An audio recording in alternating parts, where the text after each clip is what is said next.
শিক্ষার্থীদের কাজের বড় একটা অংশ হচ্ছে খেলাধুলা, স্পোর্টস। তো আপনারা ইতিমধ্যে দেখে থাকবেন যে আমাদের খেলাধুলা ঢাকা বিশ্ববিদ্যালয় কেন্দ্রীয় ফিল্ডের জন্য ডাকসু ইতিমধ্যে প্রায় 2 কোটি টাকার বিসিবি থেকে একটা ফান্ড নিয়ে এসেছে মাঠ সংস্কারের কাজের জন্য।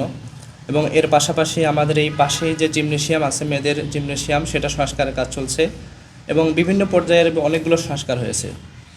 আমরা যদি খেলাধুলার কথা বলি, তো খেলাধুলার পরে নামাজের জন্য এর আশেপাশে শারীরিক শিক্ষা কেন্দ্রের আশেপাশে আসলে কোথাও মসজিদ নাই। যদি নামাজ পড়তে শিক্ষার্থীরা নামাজ পড়তে বিরতি নিত, তাহলে অনেক দূরে গিয়ে অথবা খোলা মাঠে পড়তে হতো।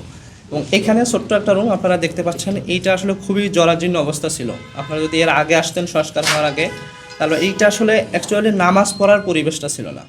এখানে পাশে দুর্গন্ধ করতো এবং কার্পেটগুলো ছিল খুবই স্যাঁতসেঁতে, খুব কষ্ট করে নামাজ পড়ে বের হতে হতো। তো তারই ধারাবাহিকতায় যেহেতু শারীরিক শিক্ষা কেন্দ্র এবং স্পোর্টসের বিভিন্ন পরিসরে আমরা সংস্কারের কাজ করছি, তো মসজিদের এই সংস্কারের কাজটা আমরা উদ্যোগ নিয়েছি। আপনারা দেখবেন যে এর পাশাপাশি আমরা ঢাকা বিশ্ববিদ্যালয় কেন্দ্রীয় যে মসজিদ, সেটাও ব্যাপক আকারে সংস্কার করেছি।